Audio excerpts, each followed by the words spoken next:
দর্শক মণ্ডলী, আমরা বাংলাদেশ সেনাবাহিনীর গর্বিত সদস্য।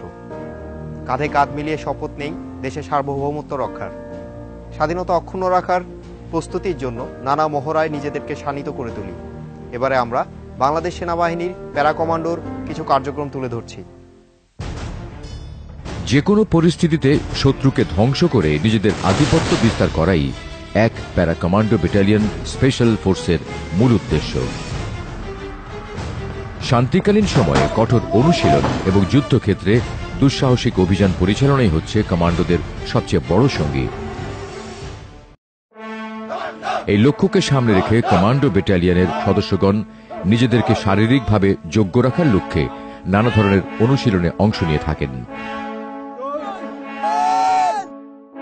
এর ফলে কমান্ডোরা হয়ে ওঠেন আত্মবিশ্বাসী ও সাহসী। এসব অনুশীলনের পাশাপাশি যুদ্ধক্ষেত্রে যে কোনো পরিস্থিতি মোকাবেলার জন্য অন্যান্য প্রশিক্ষণের মাধ্যমে নিজেদেরকে প্রস্তুত করে তোলে।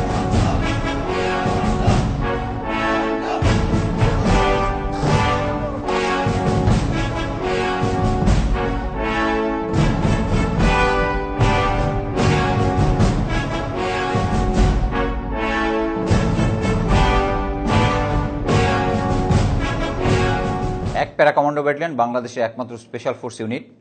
এই ইউনিটের সকল সদস্য, অফিসার, জেসিও এবং অন্যান্য পদবী সৈনিকবৃন্দ তারা সকলেই একটি 6 মাসের কঠোর কমান্ডো প্রশিক্ষণ এবং এয়ারবোর্ন প্রশিক্ষণ করতে হয়। এই প্রশিক্ষণ অত্যন্ত কঠোর এবং ঝুঁকিপূর্ণ। এই প্রশিক্ষণে দৈহিক শক্তির চেয়ে মানসিক শক্তিরই প্রাধান্য বেশি। সেনাবাহিনীর সকল আর্মস এবং সার্ভিস থেকে শুধু ভলেন্টিয়ার সৈনিকদের নিয়েই এই প্রশিক্ষণে অংশগ্রহণ করে থাকে এবং এই প্রশিক্ষণ শুধু যারা যোগ্য তারাই শেষ পর্যন্ত প্রশিক্ষণ কমপ্লিট করতে পারে। এই কঠোর প্রশিক্ষণ এবং এই প্যারা কমান্ডো ব্যাটালিয়ন শুধু তাদের জন্যই যারা অ্যাডভেঞ্চার পছন্দ করে, যারা প্রশিক্ষণের কষ্টের মধ্যেই আনন্দ এবং গর্বিত হওয়ার উপাদান খুঁজে পায়। যুদ্ধকালীন সময়ে এই ইউনিটের দায়িত্ব হচ্ছে শত্রুর অভ্যন্তরে, জলে, স্থলে বা আকাশপথে যে কোনোভাবে অনুপ্রবেশ করে শত্রুর গুরুত্বপূর্ণ স্থাপনা ধ্বংস করা বা সেনা সদরের আদেশ অনুযায়ী কাজ পরিচালনা করা। আমাদেরকে শত্রুর ভিতরে অনুপ্রবেশ করার পরে হয়তো অনেক সময় রসদ ছাড়াই দীর্ঘদিন অবস্থান করতে হবে এবং এটা করার জন্য আমরা শান্তিকালীন সময় আমাদের 4টি প্রশিক্ষণ চক্রে আমরা প্রশিক্ষণ গ্রহণ করে থাকি এবং যুদ্ধকালীন সময়ের জন্য আমরা নিজেদেরকে উপযুক্ত রাখি। এই সকল প্রশিক্ষণের পাশাপাশি আমরা ফায়ারিং, বিস্ফোরকের ব্যবহার, শারীরিক যোগ্যতাকে আমরা সবসময় গুরুত্ব দিয়ে থাকি।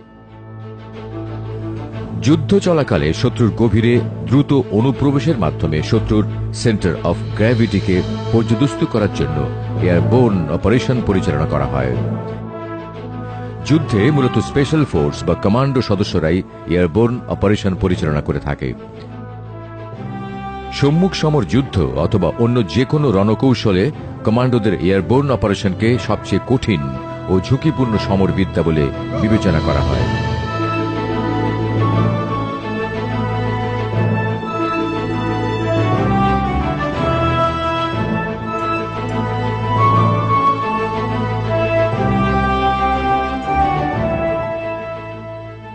শত্রুর পরিস্থিতির উপর বিবেচনা করে কমান্ডো এয়ারবোর্ন অপারেশন দিনে ও রাতে উভয় সময়ে পরিচালনা করা হয়। সবুজ বনানীতে ভরা আমাদের এই মাতৃভূমিতে, বিশেষ করে পার্বত্য এলাকাগুলোতে প্রতিনিয়ত সন্ত্রাসীদের মোকাবেলা করতে হয়। গভীর জঙ্গলের মধ্যে দিয়ে গোপনে যাবার সময় শত্রুকে নিষ্ক্রিয় করার জন্য এই অনুশীলন করা হয়।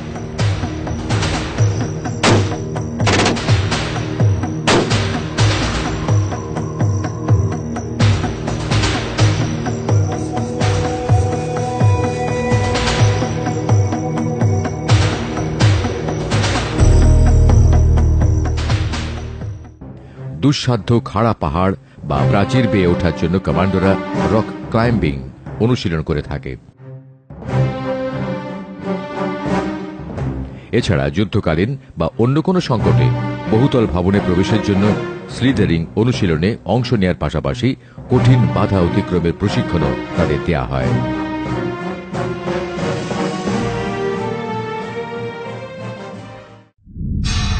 জিম্মি উদ্ধারের মতো ঝুঁকিপূর্ণ ও দুঃসাহসিক অভিযানে অংশ নিয়ে থাকে কমান্ডোরা। সন্ত্রাসীদের পরাস্ত করে সফলভাবে জিম্মিদের উদ্ধারের জন্য তারা বিশেষ অনুশীলনে অংশ নিয়ে থাকেন।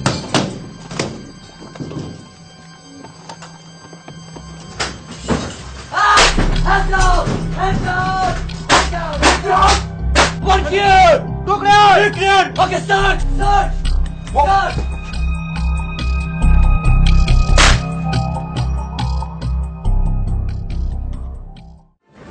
যুদ্ধকালীন অথবা শান্তিকালীন সময়ে যে কোনো ধরনের পরিবেশে শত্রুকে ধ্বংস করাই কমান্ডো ব্যাটালিয়নের মূল উদ্দেশ্য।